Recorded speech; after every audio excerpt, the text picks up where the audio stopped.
Nós não estamos, neste momento, nessa janela do dia 2 ao dia 10, com pressa para fazermos contratação.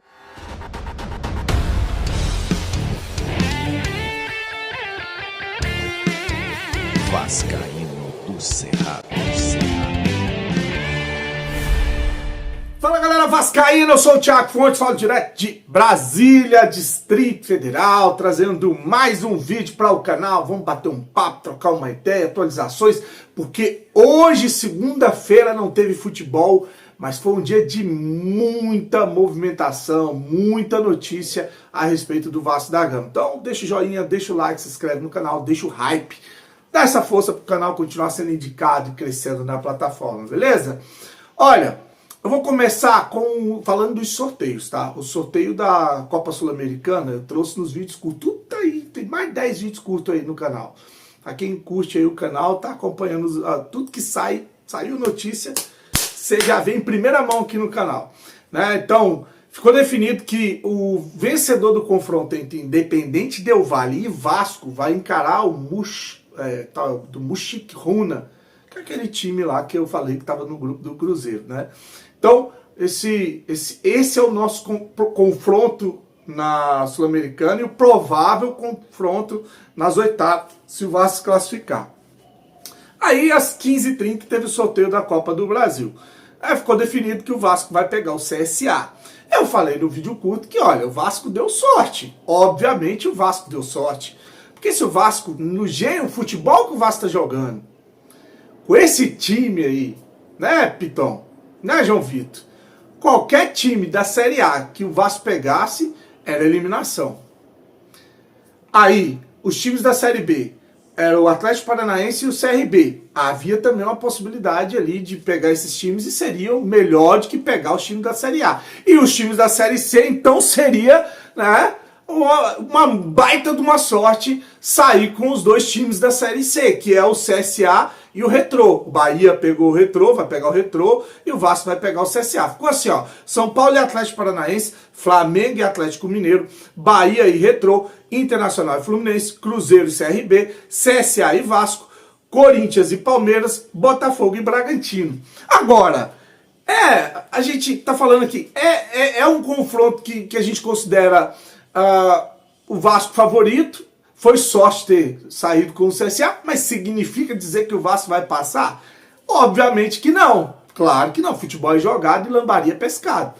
Trouxe no vídeo curto aqui que em 1992 o Vasco foi eliminado pelo CSA nas oitavas da Copa do Brasil, e no Vasco jogava um tal de Roberto Dinamite, jogava um tal de Carlos Germano, Edmundo, Bismarck e companhia limitada. E a gente empatou lá em 3-3 e perdeu em São Januário por 1-0. 2002, de novo, os dois nas oitavas de finais da Copa do Brasil. Dessa vez, o Vasco perdeu lá por 2-1 e na volta em São Januário goleou 4-0. Aí Romário, Euler, acho que...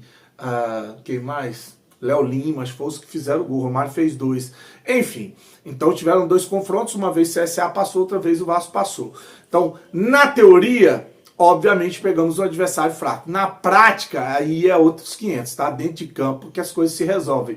Tanto é, e aí tem vascaíno que fica bravo, tem um influenciador do CSA que gravou também um vídeo falando que gostou de ter pego o Vasco. E ele usa da mesma lógica que a gente usou, por eliminação. Ele fala, olha, foi muito melhor ter pego o Vasco do que ter pego o Flamengo, o Palmeiras, o Botafogo, o Internacional. É óbvio, cara, são times que estão ali disputando Libertadores, que estão brigando por título do Campeonato Brasileiro, que tem um elenco, um time muito melhor, mas muito melhor do que esse bando de morto que a gente tem em campo. Então, óbvio que o cara partiu da mesma premissa. Eu queria ter pego, ele ainda fala, eu queria ter pego o Retrô, eu queria ter pego o rival, o CRB, eu queria ter pego o Atlético Paranaense, que tá uma draga. Né? Agora, entre pegar o Vasco e os outros times que estão na Série A, eu prefiro pegar o Vasco. Mas é claro, ele tem vascaíno que fica chateado, magoado com isso. Mas o cara tá falando uma coisa lógica, óbvia, inclusive. Eu ia botar o vídeo aí, nem vou botar, senão vai ficar grande demais, tá? Então tá aí essa situação da Sul-Americana e da Copa do Brasil. Agora vamos falar do Carlos Amodeu, que é o CEO do Vasco, que esteve lá no sorteio da Copa do Brasil. E falou sobre muitas coisas. Dentre elas, Payet já não faz mais parte dos planos do Vasco, está de saída, não joga mais pelo Vasco, tá? Eu falei isso aqui no vídeo que eu falei que ele foi liberado para ir para a França, já tá indo lá ou amansar a mulher, ou resolver para onde que ele vai pegar as trouxas dele, alugar um lugar para morar, ou comprar, porque ganhou uma grana aqui no Vasco, né? Ele tem muito dinheiro, né? Então, o Carlos Amodeu confirmou, estão conversando para antecipar essa rescisão de contrato. Ele tem um contrato até o dia 31 desse mês, só que o futebol vai parar dia 12, vai só ter mais um jogo nesse período, que é o jogo contra o São Paulo. Ele não vai jogar, ele tá voltando de lesão, esses caras entre campo se machuca, aí é obrigado a ficar até se recuperar, né? Então, ele não joga mais pelo Vasco, é uma coisa óbvia. O que estão tentando fazer é antecipar essa rescisão de contrato do Payet, tá? Informação agora oficial vinda do CEO do Vasco da Gama. Bom, aí, vamos lá.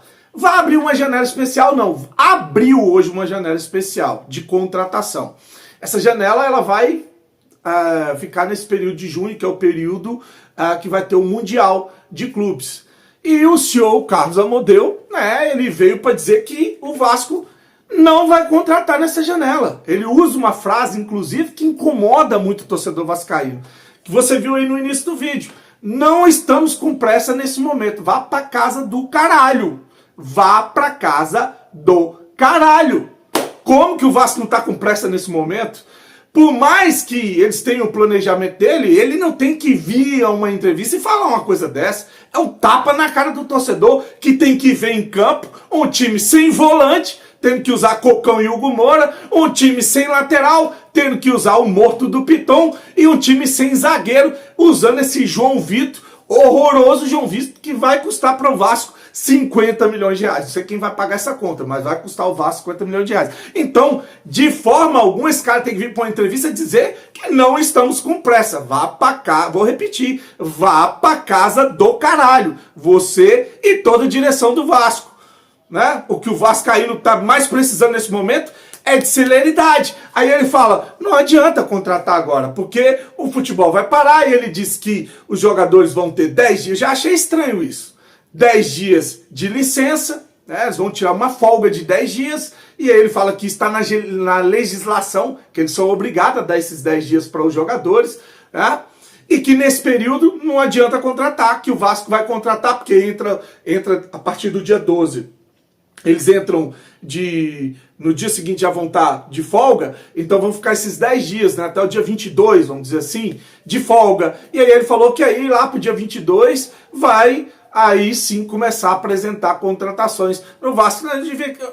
Cara, tem umas coisas que é para ofender o torcedor, só pode. Porque um cara desse devia vir e falar o seguinte, ó, a gente tá correndo atrás, a gente tá mapeando o mercado, nem que seja mentira. Nem que seja mentira.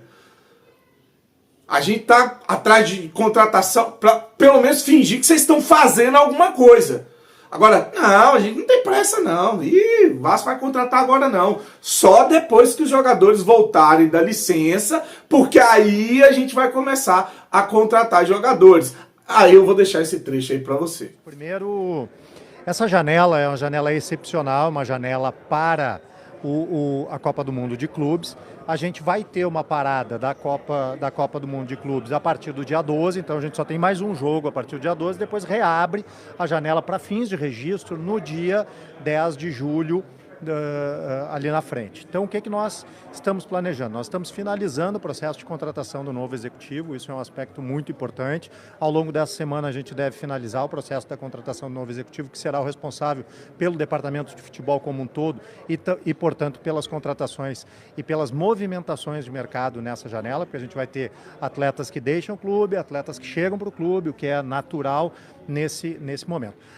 Nessa janela agora, nós vamos jogar no dia 12, depois os atletas vão ter cerca de 10 dias de folga, até por conta da legislação. A gente precisa ter esse processo. Então nós não estamos neste momento, nessa janela do dia 2 ao dia 10, com pressa para fazermos contratação, até porque nós vamos ter até o dia 21 de folga dos atletas. Então nosso objetivo é, a partir do dia 21, já termos movimentações no mercado, para que aí sim os atletas possam chegar junto com o atual elenco, possam se preparar durante todo o período da preparação e sejam registrados a partir do dia 10 para poder jogar no dia 12 ou dia 13 contra o Botafogo na nossa retomada do campeonato. Bom, agora tem uma pergunta que causou muito estresse no torcedor do Vasco. Mais uma. Mas essa daí, para mim, não tem lógica. Acho que uma pergunta que não deveria nem ter sido feita, né?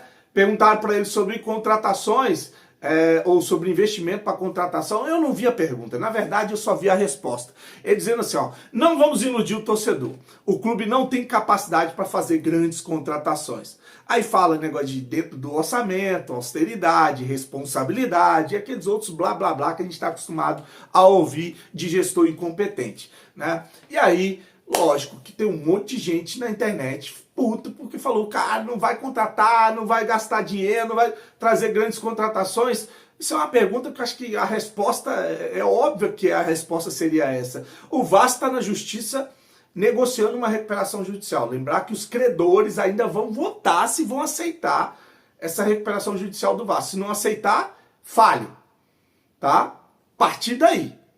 Tá renegociando com os jogadores renovação de contrato, como é o caso do Coutinho, como é o caso do Léo Jardim, né? Então, é óbvio que o cara não vai vir em uma entrevista e falar, não, a gente tá com muita grana, tá com um aporte do caramba, a gente vai abrir a mala e vai trazer grandes contratações, o torcedor pode ficar animado, vai chegar muitos jogadores, bons jogadores no Vasco. Obviamente que o cara não vai dizer, é essa a resposta que você esperava ouvir? Você que ficou xingando aí, era isso que...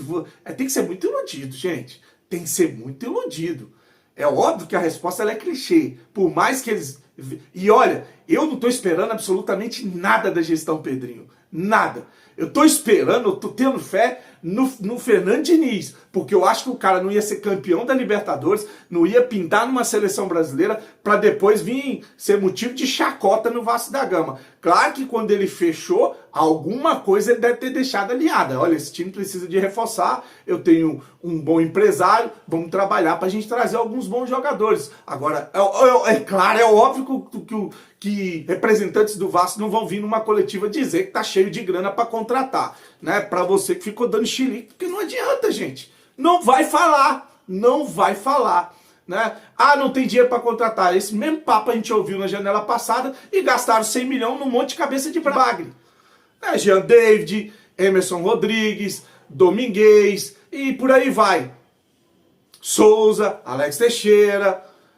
Então, é óbvio que tem dinheiro sim. Não estão pagando nada. Tá tudo indo para recuperação judicial. E uma das coisas que deve estar, inclusive, que vai atrapalhar contratar, é o fato do Vasco ter colocado um monte de dívida com o clube. Eu vi gente falando que o Vasco estava de olho num jogador. Eu esqueci o nome do jogador, que eu acho que pertence ao Atlético Paranaense. Você acha que o Atlético Paranaense vai fazer negócio com o Vasco? Tomou o cano no Hugo Moura. Os caras colocaram dívida na recuperação judicial. Você acha que o São Paulo vai querer vender jogador pro Vasco? Tomou cano no Léo Pelé. Botaram a dívida na recuperação judicial para ela ter um reajuste e ser parcelado em 10 anos para ser paga. Então isso aí queimou muito o filme do Vasco, viu? Queimou muito o filme do Vasco no mercado.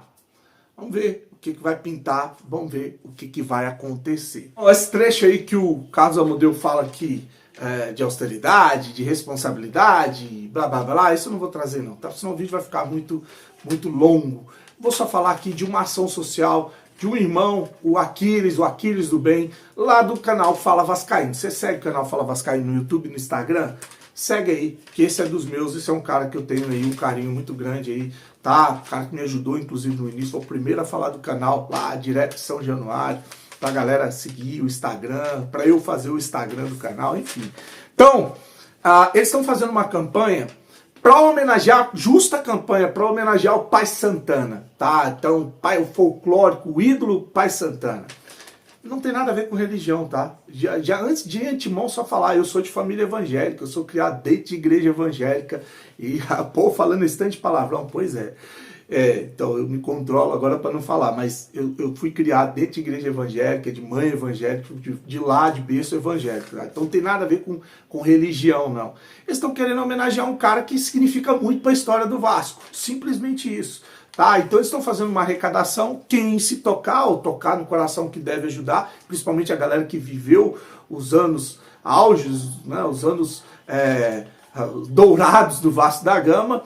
Se quiser dar essa força, acho que a ideia é fazer um busto dele para colocar em São Januário. Não é uma estátua para colocar na grama, é um busto dele para botar lá em São Januário, tá? Então, eu vou deixar aqui, ó, os dados aqui do Pix que a galera tá arrecadando essa grana, inclusive com o consentimento lá, parece que da gestão que tá apoiando aí o canal Fala Vascaíno, o Aquiles. Isso é importante eu falar, que ele me pediu para falar, tá? Que com aval, com apoio da gestão, essa situação dessa campanha para homenagear o Pai Santana, tá? Então tá aqui os dados, e se você quiser ver mais, ou se você não conseguiu pegar por aqui, segue lá o Fala Vascaíno e também o Instagram Fala Vascaínos. Eles sempre fazem lives lá também e vídeos direto, tá bom? Curte, se inscreve no canal, desejar para você uma noite abençoada, fique com Deus e saudações vascaínas.